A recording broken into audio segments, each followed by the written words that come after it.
What's up with you guys? It's Zay the Barber presenting you with the high top fade tutorial. Follow me on Instagram at youngb_Zay.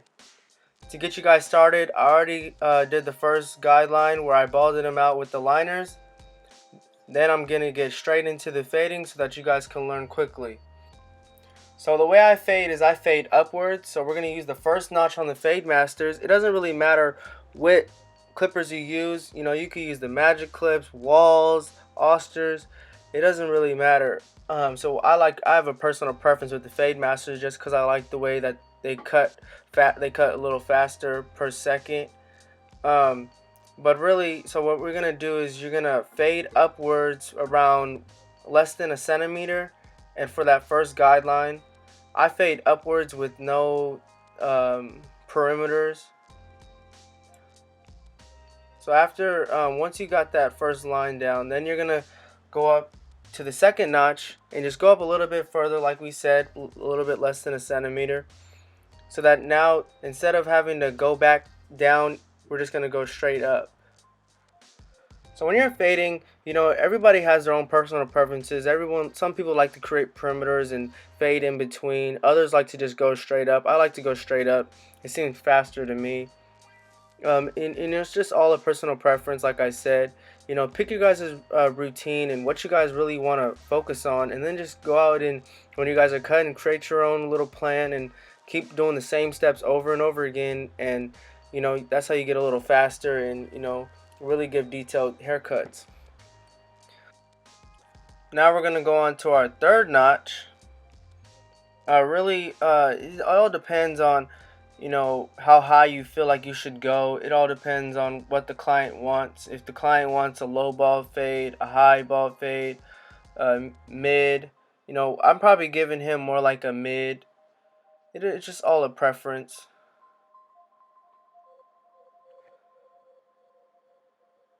As you can see, you know, you want a comb. I'm using the flash comb. It's by 𝐾𝐨 The Barber. It's around $23. You know, it's really good because you can see the fade clearly. Sometimes you can be in dark places wherever you're cutting and you may not see clearly, and you can just really get it nice and detailed, you know. So now we're on to our fourth notch, which is the last notch on my Fade Masters. I adjusted my Fade Masters to be zero gapped all the way.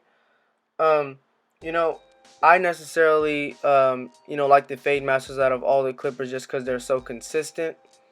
But you could zero gap any other clippers that you have. Make sure that they're nice and bald.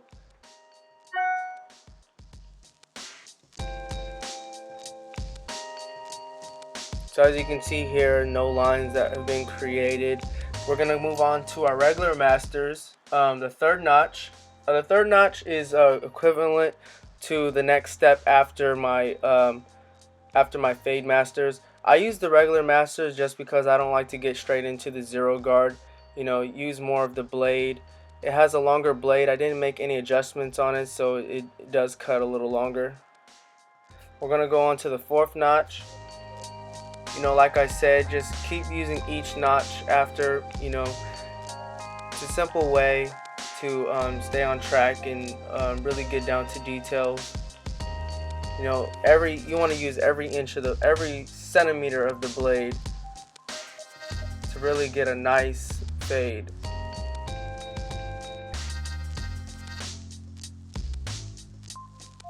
We're going to be moving on to the fifth notch, which is the last notch on the Fade Masters, as mine aren't so closely adjusted.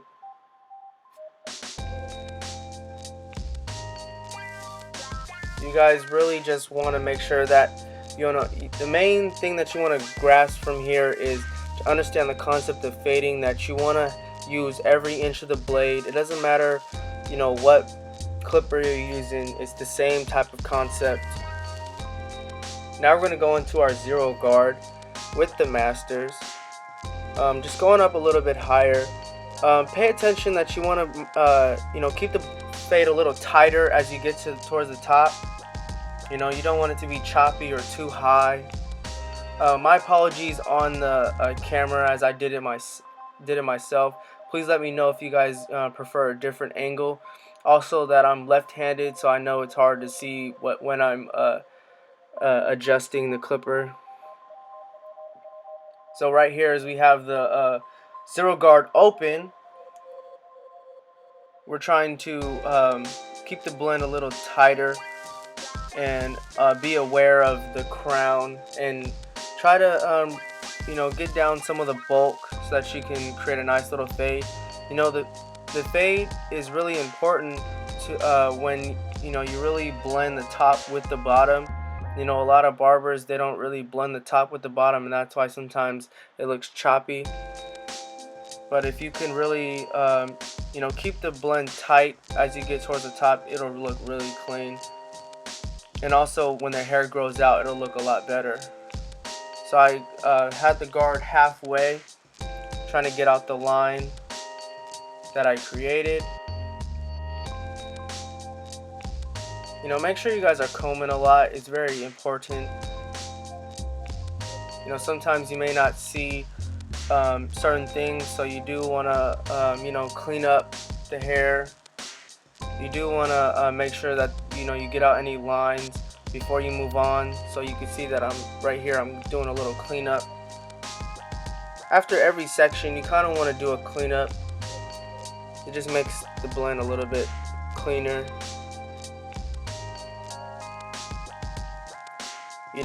Do any type of adjustments that you feel.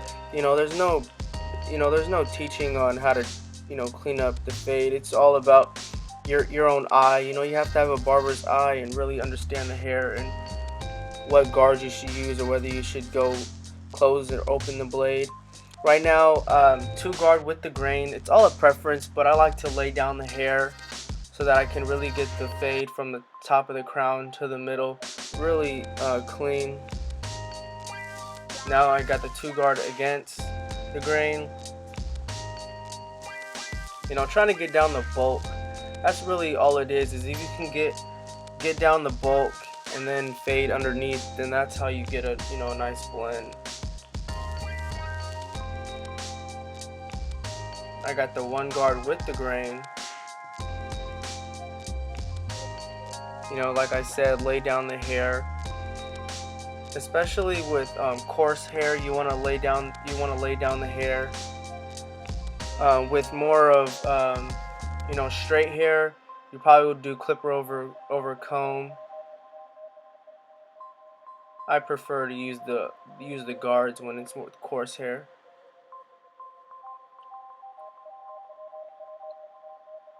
Now I went halfway, really to get out the lines and try to make it more smooth.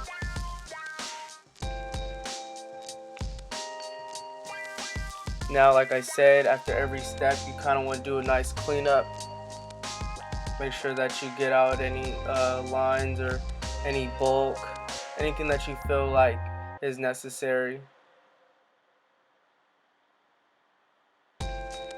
Now you kind of want to shape it up, like I said, get rid of the bulk, and style the hair. Make sure that you want to lay the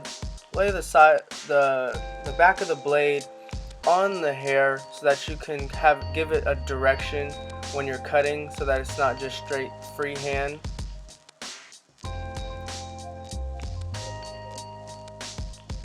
I've seen that I needed to blend out some bulk, so that just making some adjustments. Now we're gonna get into lining up the hair. When you're lining up the hair, you really want to grab a clipper or grab your guard and lay down the hair. It's really important. That's how you get a crisp line.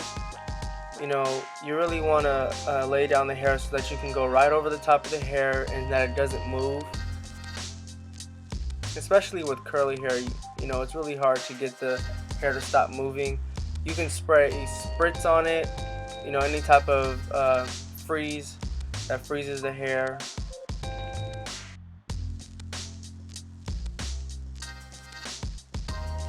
When you're getting the corners, you want to, or the curve on the hair, you want to use the corner of the blade.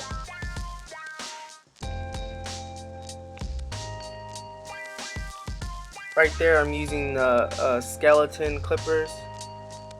You know, they're really good, and you know, they're lightweight, and if you're trying to get around the ear, or you know, underneath the nose, or in tight spaces, it's a really good clipper to try to get in there and line up someone. Because with the regular T outliners, the top of the mouth can really get in the way. You wanna, I got out my regular T outliners and just cut off his beard and excess hair.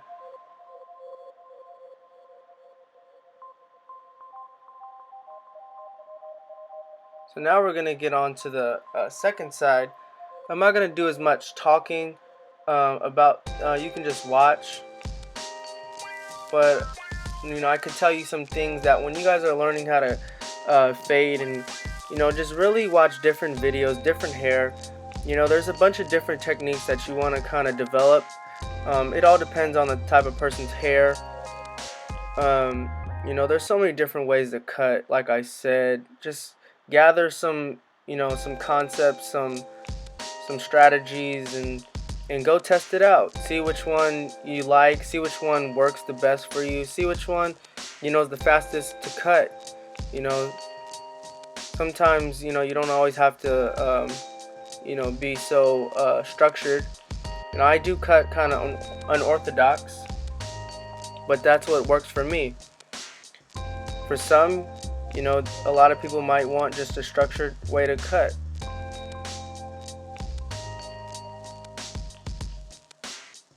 It's very important though to make sure that you practice what you're gonna do over and over again. You know, don't change up too much. You know, if you find some things that you can put in your arsenal, you know, definitely try it out. But stay true to what you do, and that's the key. As you can see, I'm cutting the top of the hair. You know, lay that back of the blade on the hair so that you can give it a guide, so it's not so much freehand.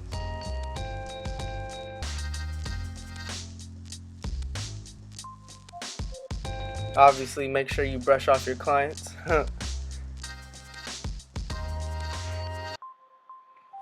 When you're on to the lineup, you know, make sure that you keep the head straight. You step back, you look at it.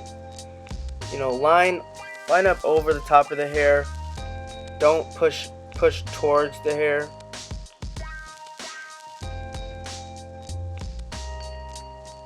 When you're hitting the sides, make sure that, you know, give it a 90-degree angle.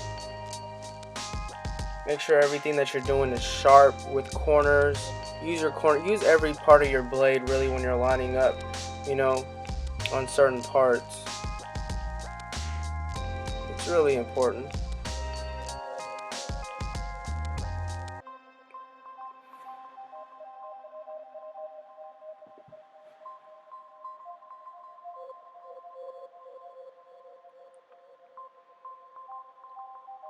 Just doing some, you know, lining up his mustache. You know, doing some things that, you know, your clients are going to really appreciate. That's all it is. You know, it's a client, and you know, barbering is a client industry. You know, you may work for yourself, but in reality, you know, you have to serve your clients. You know, they appreciate when you do little things for them. That's the final cut, and I appreciate it. Thank you guys all. You know, check out the Rich Barber. I'll see you guys next time.